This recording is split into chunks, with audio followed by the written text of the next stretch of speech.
बिल्ली का न्याय एक बन के एक पेड़ की खोह में एक चकोर रहता था। उसी पेड़ के पास आसपास कई पेड़ और थे जिन पर फल व बीज उगते थे। उन फलों और बीजों से पेट भरकर चकोर मस्त पड़ा रहता। इसी प्रकार कई वर्ष बीत गए। एक दिन उड़ते उड़ते एक और चकोर सांस लेने के लिए उस पेड़ की टहनी पर बैठा। दोनों में बातें हुई। दूसरे चकोर को यह जानकर आश्चर्य हुआ कि वह पेड़ों के फल और बीज चुगकर जीवन गुजार रहा था। जैसे दूसरे ने उसे बताया कि भाई, दुनिया में खाने के लिए फल और बीज ही नहीं होते, और भी कई द्वारा चीज़ें होती हैं जिन्हें भी खाना चाहिए। खेतों में उगने वाले अनाज तो बेजोड़ होते हैं, कभी अपने खाने का स्वाद बदल को तो देखिए। दूसरे चकोर के उड़ने के बाद वह चकोर सोच में पड़ गया। उसने फैसला किया कि कल ही वह दूरी नजर आने वाली चीज़ों को स्वाद देखेंगे। दूसरे दिन चकोर उड़कर एक खेत के पास उतरा। खेत में धान की फसल लगी हुई थी। चकोर ने कोपलें खाई, उसे वह अति स्वादिष्ट लगी। उस दिन के भोजन में उसे इतना आनंद आया कि खाकर तृप्त होकर वहीं आंखें मूंदकर सो गया। इसके बाद भी वह वहीं पड़ा रहा, रोज खाता पीता और सो जाता। 6-7 दिन बाद उसे सुध आई कि घर लौटना चाहिए। इसी बीच एक खरगोश की घर की तलाश में घूम रहा था। उस इलाके में जमीन के नीचे पानी भरने के कारण उसका बिल नष्ट हो गया था। वह उसी चकोर वाले पेड़ के पास आया और उसे खाली पाकर उसने अपना अधिकार जमा लिया और वहां रहने लगा। जब चकोर वापस लौटा तो उसने पाया कि उसके घर पर तो किसी और का कब्जा हो गया है। चकोर क्रोधित होकर बोला, ए भाई, तू कौन है और मेरे घर में क्या कर रहा है? खरगोश ने दांत दिखाकर कहा कि मैं इस घर का मालिक हूँ। मैं 7 दिन से यहीं रह रहा हूँ। यह घर मेरा है।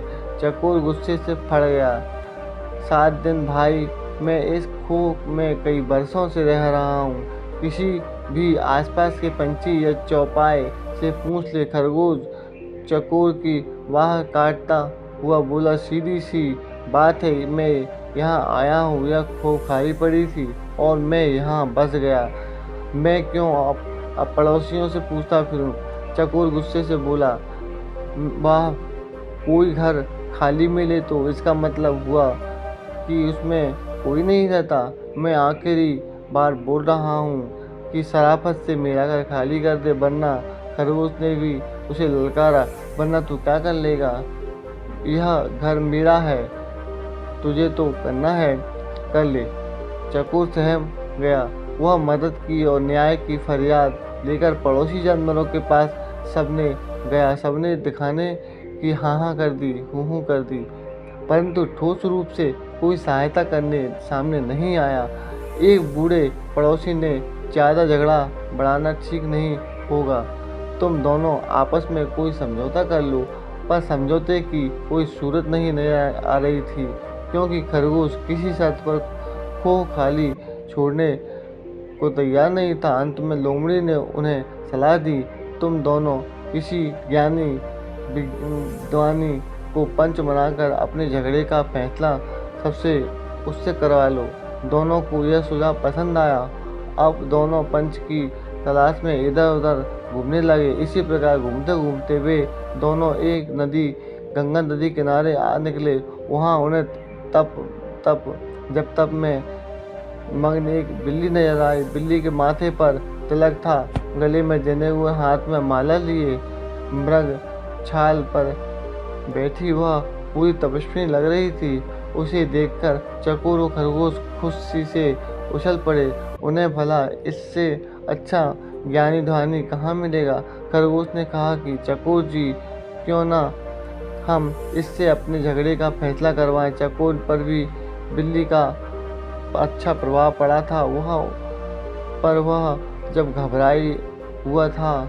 चकोर बोला, मुझे कोई आपत्ति नहीं है, हम जहाँ सावधानी रखना चाहिए। खरगोश पर तो बिल्ली का जादू चल गया था। उसने कहा, अरे नहीं, देखते नहीं हो, यह बिल्ली सांसारिक मोह माया त्याग कर तपस्विनी बन गई है।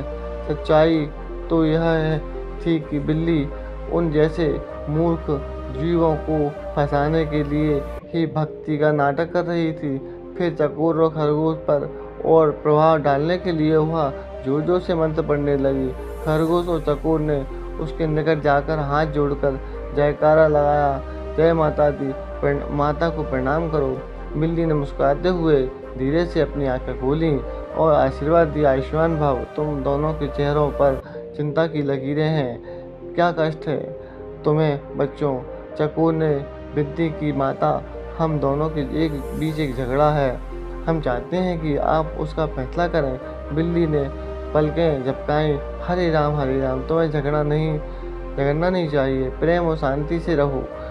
उसने उपदेश दिया और बोली, खैर बताओ, तुम्हारा झगड़ा क्या है? चकोर ने मामला बताया। खरगोश ने अपनी बात कहने के लिए मुंह खोला ही था कि बिल्ली ने पंजा उठाकर रोका और बोली, बच्चों, मैं काफ़ी बूढ़ी हूँ, ठीक से सुनाई नहीं देता, आंखें भी कमज़ोर हैं, इसलिए तुम दोनों मेरे निकट आकर मेरे कान में जोर से अपनी अपनी बात कहो, ताकि मैं झगड़े का कारण जान सकूं और तुम दोनों को न्याय दे सकूं।